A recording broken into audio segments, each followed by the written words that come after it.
In the heart of Asanka Town, where the morning air smelled of fried plantain and wet dust, lived a woman named Amina.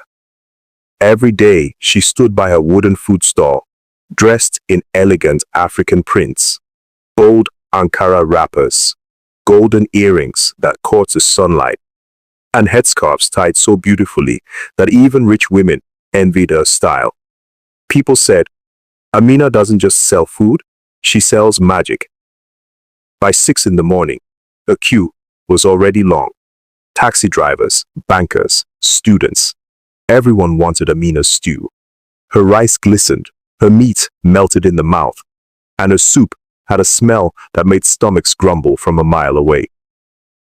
Some customers swore they'd stop buying, but by the next day, they were back plates in hand, eyes hungry. No one could explain it. One evening, as the sun bled into the horizon, Mama Efua, another food seller nearby, whispered to her friend, "My sister, that woman has done something. Nobody can tell me otherwise. Even my own husband prefers her food to mine." They laughed, but deep down, Mama Efua's heart burned with jealousy and fear. She began to watch Amina closely. Every night, when everyone left the market, Amina stayed behind. Sometimes she was seen pouring something from a small black calabash into a pot before closing up. Maybe it's a secret spice, some said. Maybe it's juju, others whispered. One rainy night, Mama Efua decided to find out for herself. She hid behind the plantain stall, her wrapper soaked, her heart racing. At midnight, Amina came. Her elegant clothes were replaced by a simple white cloth. She placed the black calabash on the table, opened it, and began to chant softly. The wind grew cold. A cat screamed somewhere in the dark. Then, Amina poured the contents of thick red liquid into a cooking pot, stirring slowly while murmuring, "Let them eat and crave, till my name never fades." Mama Efua gasped, but the sound betrayed her. Amina's head turned sharply. Their eyes met. The next morning, the market was filled with police and curious villagers. Amina's stall was locked. Word spread fast. She had been caught. They said the red liquid was from a strange ritual, one meant to bind people's desire to her food. But when Amina was questioned, she simply smiled, her head high, her wrapper spotless and proud. "You call it witchcraft," she said softly. "I call it hard work and wisdom." No one knew what to believe. Some swore the pot moved on its own when they tried to seize it. Others said the police refused to eat that day, afraid the craving would never leave them.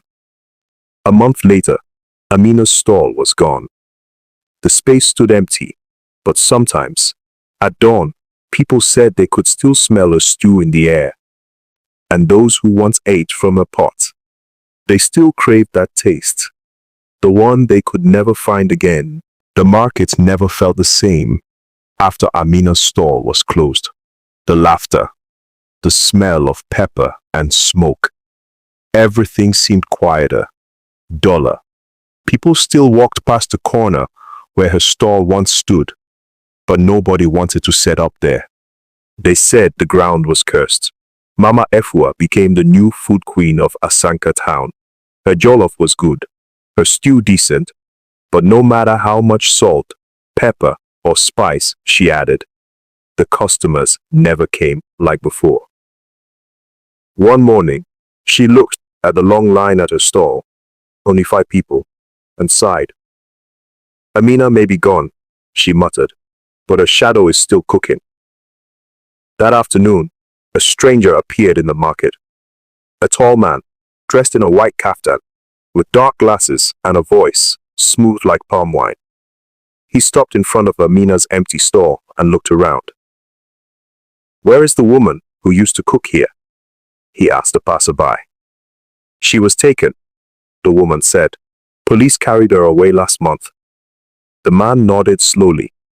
Then he dropped a small leather bag onto the dusty table and whispered, "When she returns, tell her Kwaku still keeps his end of the deal." Before anyone could speak, he was gone, vanished into the crowd. That night, heavy rain fell. Thunder rolled over Asanka Town. Around midnight, a watchman swore he saw someone standing by the old stall. A woman, wearing a bright yellow wrapper and a headscarf that shimmered under the lightning. When he called out, she turned. It was Amina, but her eyes glowed faintly, like burning charcoal. The next morning, the empty store had a fresh pot sitting on it, steaming gently even though there was no fire beneath. The smell. Oh, the smell. It was the same. That rich, irresistible stew scent that used to make people weak. By noon, people began to gather again. Some said, maybe she's back. Others said, no human could cook like that without fire. Still, hunger has no fear. They tasted the stew, and by evening, everyone who ate from that pot had disappeared. For days, the pot stayed there, hot, full, and untouched by flies. The market elders called pastors, imams, herbalists. No one could move it. One night, Mama Efua, shaking with greed and curiosity, decided to taste just one spoon. The next morning, her stall was gone. Only a wrapper was found lying in the dust, patterned exactly like Amina's.